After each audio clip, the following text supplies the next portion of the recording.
Muy bien, pues arrancamos con la segunda mesa.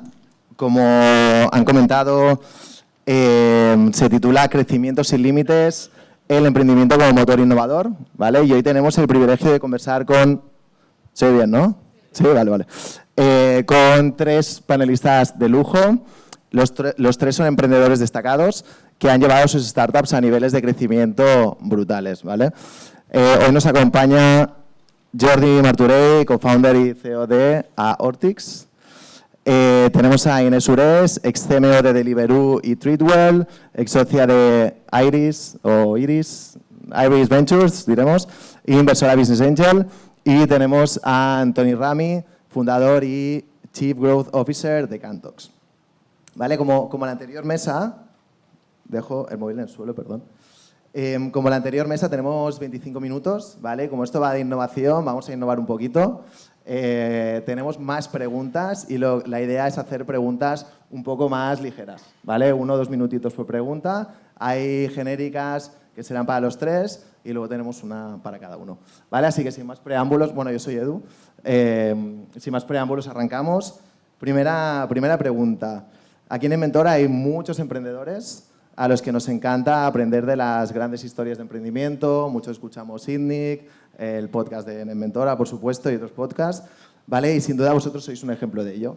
Así que la pregunta es, ¿cuál creéis que ha sido el factor decisivo para el crecimiento exponencial de vuestra startup o empresa durante los primeros años? Primeros años, no diremos del 0 a 1 millón, que es el momento donde... digamos, hay product market fit, un poco de tracción, sino de 1 millón a los 10 millones. ¿Vale? Empezamos por ti, Jordi. Bueno, yo como voy a innovar, voy a hacer al revés. O sea, yo voy de 0 a menos 10 millones. Ah, perfecto, ¿vale? O sea, muy bien. Porque en principio hasta dentro de 5 o 6 años aún no generamos un duro. O sea que, vale. Muy bien. Lo primero es convencer a gente que tiren 30 millones en nosotros de inicio y que luego, bueno, mucho, ¿no? Este es el primer driver ¿no? Para crecer exponencialmente, en este caso, pues eso, en inversión en I+D. Yo creo que, hablando un poco más en serio, para nosotros la pasión y la sensación de generar impacto real en la sociedad, en nosotros es un caso muy claro, ¿no? De un impacto clínico, pues es lo que lleva a las personas, al equipo y a toda la gente que invierte y cree en ti en adelantar y avanzar. Vale. Fallo mío porque no he explicado. ¿Podría explicar en 30 segundos de qué va Ortix? Sí, nosotros estamos desarrollando, somos una startup de dispositivos médicos. Lo que hacemos es desarrollar dispositivos pues, para la aorta. En particular, nuestro primer producto es un parche que se engancha dentro de la aorta, lo navegas con catéter, se despliega, se engancha y cura heridas internas en la aorta de forma mínimamente invasiva. Luego el parche se reabsorbe y permite una refuncionalización de tu vaso. Entonces es una startup que nació en 2018 y somos 20 personas trabajando en ello y con el objetivo de llegar a lo que se llama FDA approval, o sea, poder vender en Estados Unidos en 2027-28. Muy bien, suena innovación, Inés, escoge tú el ejemplo de Deliveroo, Treatwell. Es general, ¿no? Yo me he pasado toda la vida, siempre digo, la primera, trabajando para empresas que no ganan dinero. Por tanto, sí es cierto que, siempre lo he dicho, nunca he trabajado para una empresa que gane dinero y, sobre todo, importante en el ejemplo, siempre en empresas de consumo. En Deliveroo vendíamos comida, en Treatwell vendíamos tratamientos de belleza. He estado antes en otros sitios, Atrápalo, por ejemplo, donde vendíamos viajes y ahora pues, estoy fundando una empresa también en el sector beauty que más adelante podemos comentar. Al final, aparte del capital de 1 a 10 millones, ¿vale? Yo he vivido también de 1 billón a 4.5 billion, que es Deliveroo, es otra historia muy parecida, de hecho, a 1 a 10 millones es capital 1, obviamente, pero principal, talento, que es fórmula básica, en mi opinión, visión y rigor, son 3 cosas. Tú puedes tener gente buenísima, sin una visión clara, y no van a conseguir hacer nada. Primero se estarán peleando entre ellos todo el día y no harán nada. Y lo segundo, incluso con visión y talento, como no tengas estructura, rigor, organización, optimización de recursos, y claramente tú tengas claro que aunque les dejes innovar, que me ha encantado, cada uno tiene que saber cuál es su carril. En inglés, yo he estado en 7 años en Londres, dicen stay in your lane, ¿sabes? Stay in your lane, pero el trabajo del CEO, del founder, es tener muy claro cuál es el carril de cada uno y dejarles cruzarse a veces y a veces no. Entonces, ese mix de talento, rigor y visión, para mí siempre ha funcionado. Bueno, hay gente aquí que ha trabajado conmigo en el equipo sentada y soy un poco pesada, ¿no? Cuando las cosas salen me pongo muy nerviosa y digo, aquí estamos, ahí vamos, ¿no? Y en general eso funciona. Y luego la última, relacionada con capital, austeridad pura y dura. O sea, no gastar un duro, da igual en tiempos buenos que en tiempos malos, no gastar un duro en nada que no sea necesario. Porque esto es un error típico de founder tech, porque yo lo he vivido, esto es público ahora, yo he trabajado en Deliveroo en la época que se quemaban 30 millones al mes, que se dice rápido, ahora Deliveroo gana dinero, y he vivido la salida a bolsa también. 30 millones al mes, o sea, esto ya no existe, o sea, en Estados Unidos, pero en Europa esto ya no existe, ¿no? Entonces, bueno, mi mini fórmula personal es esto. Estar absolutamente pirados. O sea, nosotros veníamos de consultoría y decidimos meternos en el mundo de las divisas, del que no teníamos absolutamente ni idea, y decidimos que las empresas no iban a operar en divisa con los bancos y que lo iban a hacer con 2 personas que tenían ahí, a las que les iban a enviar el dinero y lo íbamos a cambiar y se lo íbamos a devolver. No tenía ningún sentido, la verdad. Iba a fallar por todas partes. Y nos hemos pegado una cantidad de galletos espectaculares. Pero debemos ser duros y yo creo que la resiliencia en ese sentido de aguantar los golpes y de aprender de esos errores ha sido la clave para poder llegar a donde estamos hoy. Y totalmente de acuerdo, ¿eh? Pero cuando llegas ya dices, oye, facturamos 1 millón, esto tiene sentido para llegar a los 10, ¿no? Porque es ese reto, ¿no? De Ninguno de los 30 que facturas ahora son del primero que facturabas. Ninguno. Ya. O sea, no tiene nada que ver. Prueba-error. Sí, lo hemos hablado, ¿no? De la iteración, además, pero al final nosotros la clave, si lo resumes mucho, fue un tema de suerte, ¿no? Porque fue un puro timing. Fue cuando la gente estaba haciendo empresas de cupones y lo que había que hacer era cupones y cómo no montas una empresa de cupones, porque eso es lo que se hacía en 2010 y en 2011, y nosotros montamos una fintech, o sea, nosotros teníamos inversores que nos decían que no podían invertir en sector financiero, tal cual. Y al final fue un tema de timing que nos dio tiempo a cometer muchos errores, nos dio tiempo a, por lo menos, a darnos cuenta que era un error y poder iterar. Tenía una pregunta para ti, ya que lo has como un poco planteado, ¿no? Al final, cuando surgió Cantox, como has dicho, fue una empresa muy innovadora en el mundo de las finanzas y a nivel global, ¿no? Y sin duda fue una de las líderes en el mundo fintech en España, seguro que en Europa y potencialmente a nivel global. Entonces, ¿de dónde surgió la idea de Cantox? Porque antes estabas en Deloitte, estabas en consultoría, ¿no? O sea, una persona que está en consultoría, ¿cómo se le ocurre Cantox y cómo se le ocurre ir contra la banca, ¿no? Porque son esos monstruos tan grandes que los ves casi intocables. O sea, la verdad es que no tiene nada que ver con Deloitte. El sales pitch, sí, no, en Deloitte vimos que las empresas, las divisas, no es verdad. O sea, al final lo que había ganas, había muy poco que perder, había ganas de montar algo, de salir, de probar. Deloitte fue una gran marca para generar esa confianza, para hacer las primeras transacciones, pero al final viene de una inquietud de querer montar algo, en ese momento una crisis de confianza en el sector financiero del que hoy no nos acordamos muy grande y decir, esto es seguro que se puede hacer de otra manera. Lo exageraba antes cuando decir, oye, es verdad que no veníamos de la divisa y eso ha sido una clave o un factor de éxito, el ser completamente un outsider, el pensar de otra manera, el venir con un acercamiento al problema y un enamoramiento al problema, ¿no? que nos ha llevado a hacer todas esas iteraciones de las que hemos hablado. Pero realmente viene de ver una problemática literal. O sea, los bancos robaban a las empresas haciendo operativas de divisa y tú dices, hombre, esto mejor se tiene que poder hacer. Aquí hay un margen espectacular y al final tu margen es mi oportunidad, ¿no? Si hay una empresa en un sector que está ganando mucho dinero, eso es una oportunidad para que salga un challenger y lo haga de forma distinta. Qué bueno. Brutal. Vamos con una pregunta para Jordi. Esto es copy-paste. Aortix es una startup de tecnología médica especializada en desarrollar parches biomiméticos para tratar enfermedades aórticas. Lo he explicado antes, pero lo repito, para... Está muy bien porque al menos soy consistente en el mensaje. Sí, exacto. Bueno, y por si alguien quiere invertir también, ¿no? Estos parches son menos invasivos y se integran mejor con el tejido aórtico natural, ¿vale? Yo leyendo esto digo, wow, esto es innovación brutal. No entiendo mucho medicina, ¿no? Y por eso me parecía como todo muy, muy abstracto. Entonces, Antes has hablado de FDA, ¿no? Todas estas regulaciones. ¿Nos podría explicar cómo se vive la innovación en un sector o en un mundo donde hay una regulación tan estricta, ¿no? Porque al final entiendo que eso te pone muchas limitaciones. Sí, o sea, la regulación de hecho es el driver de nuestra innovación y tiene una parte buena y una parte mala. En nuestro caso, la regulación es crítica. ¿Por qué? Porque al final tengo que poder ponerle ese dispositivo a mi padre, ¿no? O a mi hijo o a quien sea. Y para ello tengo que haber seguido, pasado unos criterios de calidad, de seguridad, que tengo que demostrarlo. Y es hiperlógico, ¿vale? Que exista esto, ¿no? O sea, muchas veces los que venáis de finanzas, las regulaciones son malas, ¿no? Bueno, no, son necesarias y en nuestro ámbito son críticas. Y además son el driver. ¿En qué son un problema? En que son hipercaras. Son hipercaras. Porque, para hacer una idea, pues para nosotros que nos dejen probar en pacientes, tenemos que hacer literalmente 147 tipos de test en nuestro dispositivo, ¿vale? Que nos va a costar pues, entre 3 y 4 millones solo eso, ¿vale? Pues estos son barreras económicas. ¿Qué hace?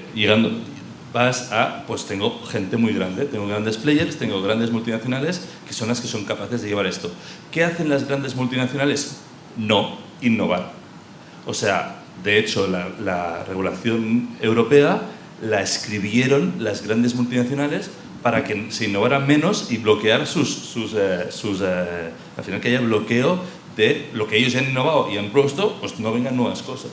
Entonces, claro, regulación e innovación, o sea, en principio, por un lado van en contra, el otro van a favor porque si no regulas no puedes poner cualquier cosa que te pase por la cabeza, ¿no? Entonces, es un mix que tienes que luchar con ello y luego al final tienes que acabar aliándote con estas multinacionales porque son tus compradores.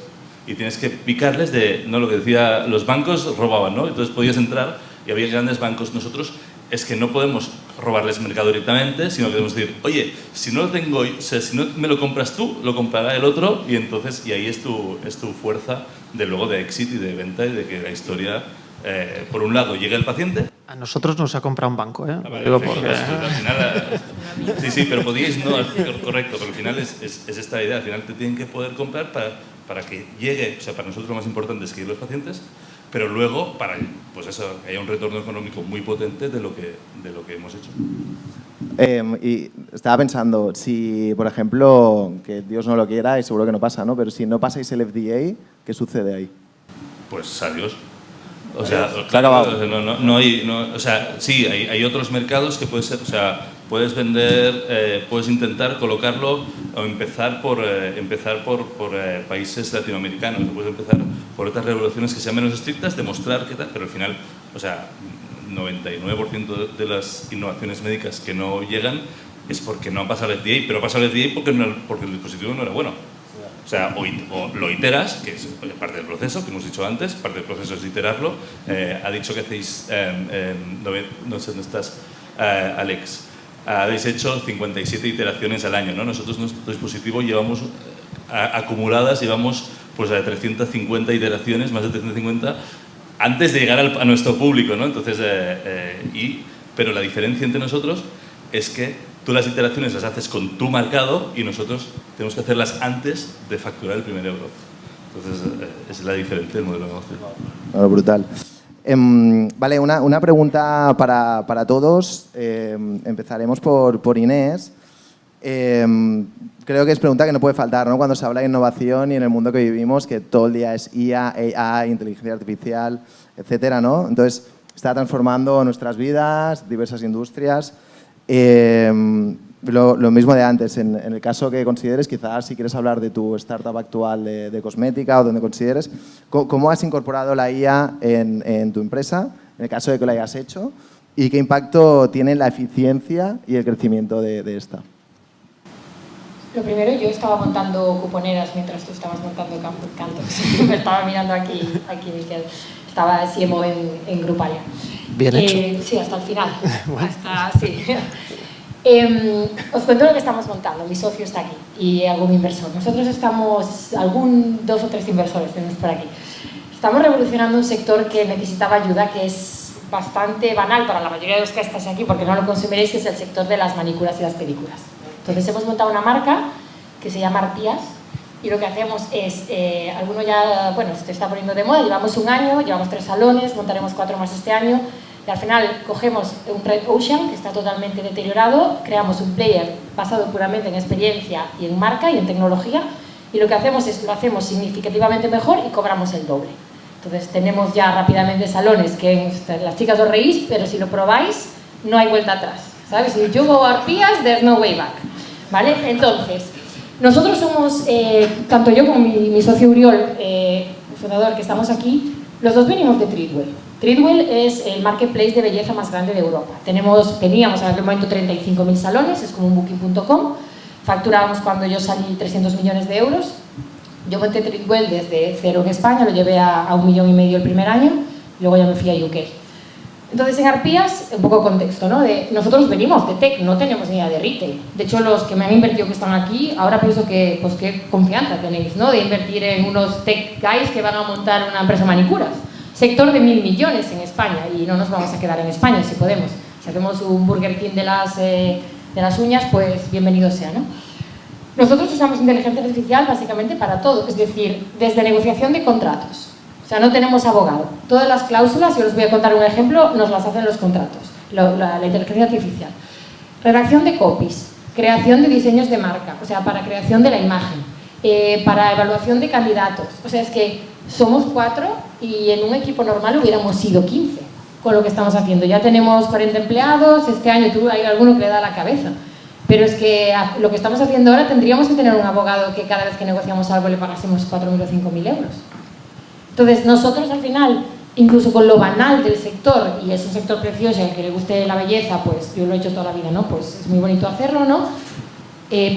Lo que hace la inteligencia artificial, bien utilizada, es hacer que cosas que antes eran muy difíciles sean muy fáciles. Si además lo puedes utilizar para datos, y yo soy matemática, soy licenciada en matemáticas, o sea, al final vengo del otro lado, del lado oscuro, ¿no? De haber escrito mucho código, mucho Python y MATLAB y demás. Pero si lo puedes utilizar para cosas fáciles del día a día, donde al final hacemos la vida fácil al consumidor, y para mí al final mi obsesión es que la clienta se vaya feliz, ¿sabes? Y os voy a dar 2 ejemplos y ya paro. Ejemplo número 1, ahora acaba de salir una nueva normativa de que en Ciutat Bella, en Barcelona, se prohíben las licencias para salones de uñas, tiendas de CBD y tiendas tipo Casa de las Carcasas. Ya me diréis, pues estos 3 pues nos ha tocado. Justo acabamos de firmar un local y un poco mix entre la inteligencia artificial y mi socio sacaron esta cláusula de pues que tenemos que poder no salir si la normativa cambia. Y la pusimos y se negoció y ahí se quedó. Y 3 días más tarde sale la normativa. Y nosotros decimos, Dios mío. O sea, esto es un ejemplo, ¿no? Lo utilizamos también para la gestión de calidad. O sea, todo lo que es, al final una inteligencia artificial no es necesariamente un ChatGPT, es una automatización, un algoritmo que soluciona un problema que podría solucionar un humano. Nosotros tenemos todo automatizado con scripts, que si un cliente deja reseñas de 4 o menos, se generan triggers automáticos y se procesa el comentario para nosotros saber cómo podemos controlar la calidad. Es decir, si chicas y chicos, si os hacemos una mala manicura, lo vamos a saber y lo vamos a corregir y os vamos a invitar a venir a rectificarlo. Y en Google Maps tenemos un 4,9 de promedio. Entonces, bueno, estamos haciendo nuestra pequeña revolución y en parte utilizando marca, tecnología y experiencia y mucho amor de marketing, ¿no? También, que yo al final es lo que sé hacer. Ya está. Qué guay. Me gusta que hayas dicho chicos, porque yo comparto súper rápido, viví en China y en China hay mucha cultura del masaje y de la manicura y la pedicura. Y para chicos y chicas. Y yo nunca lo había hecho y a los chicos no te pintan, pero te hacen masaje y tal, y la experiencia me pareció brutal, me encantaba. Me encantaba ir. Tenemos un tratamiento, por ejemplo, y ya paro, de contra uñas mordidas. Para los chicos que os mordéis las uñas, pues venís brutal. Y no os las mordéis más, Muy buena. ¿Antoni?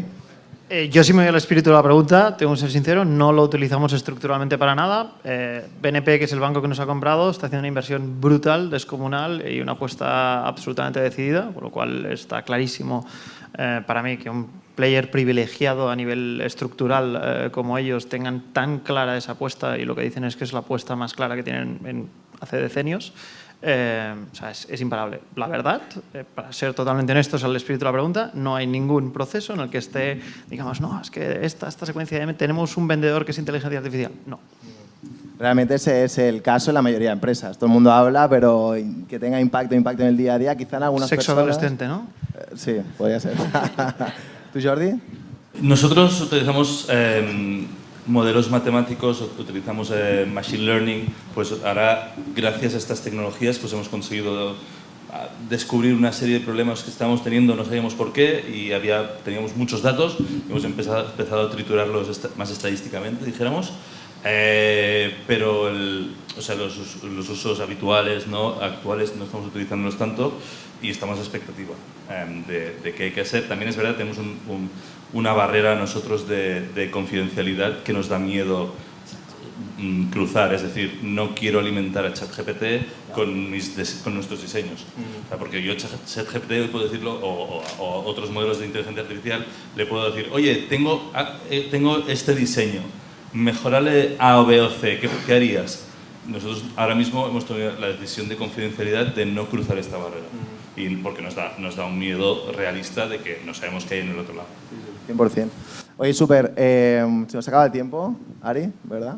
¿Tenemos preguntas del público? Sí. ¿Cómo vamos de preguntas? Bien, bien. ¿Cuántas han llegado? Bastantes, pero teníamos tenemos tres. que priorizar. A Tony, ver, para va. ti, tú mismo lo has comentado, habéis sido adquiridos hace un tiempo por un gran banco.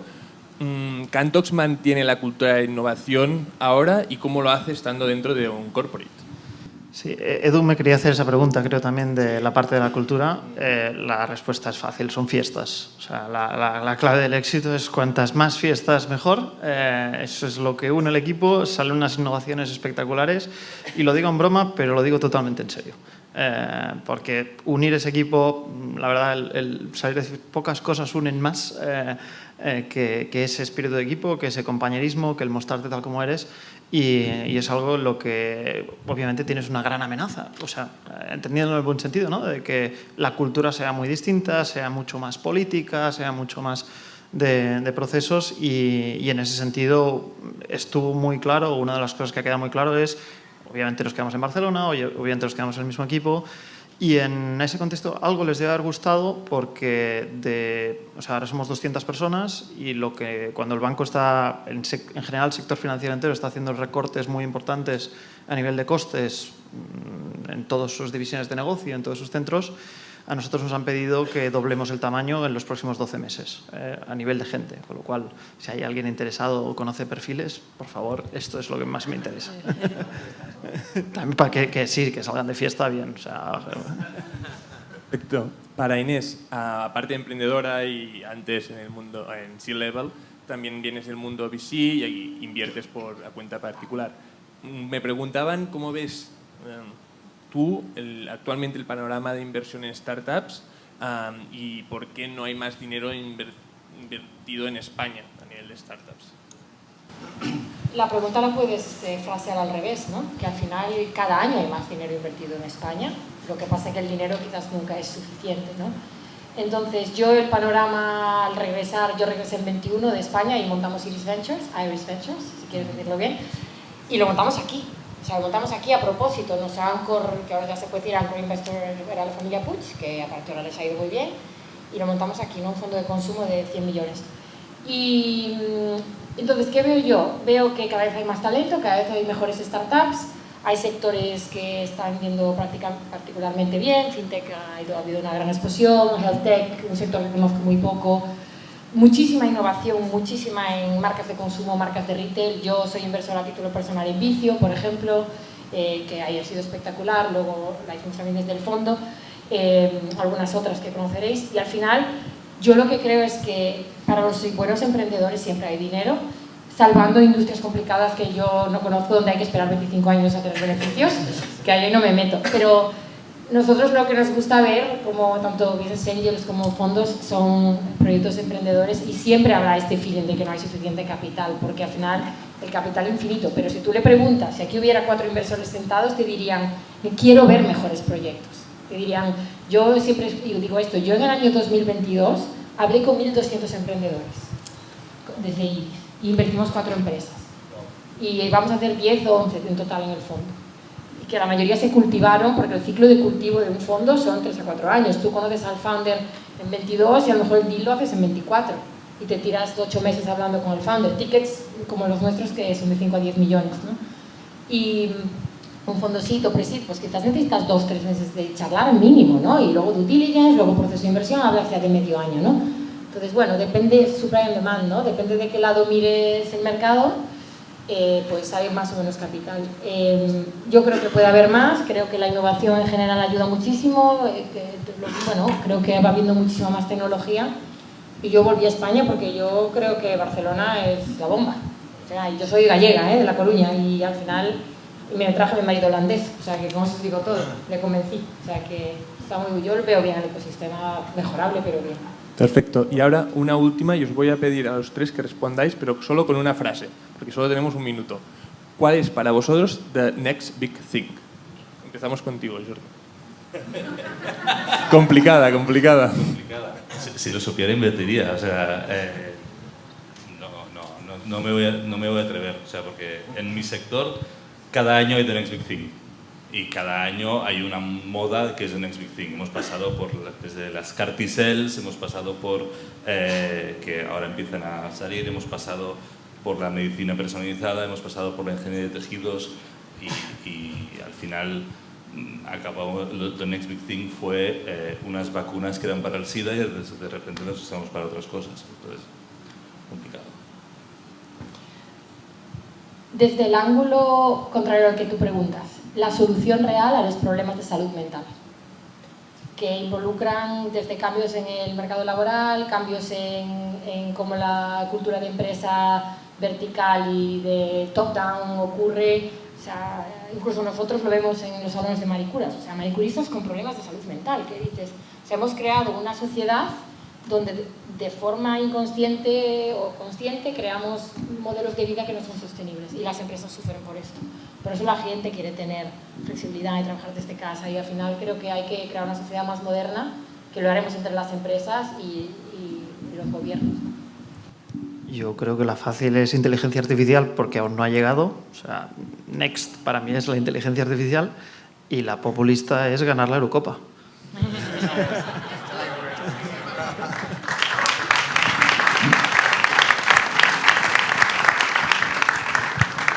Bueno, pues hasta aquí. Bueno, me ha gustado todas, esta me ha gustado mucho. Nada, hasta aquí. En nombre de Inventora, mil gracias. Yo he disfrutado muchísimo, espero que el público también. Y yo me quedaría horas hablando con vosotros, así que nada, nos vemos prontito. Gracias. Chicos.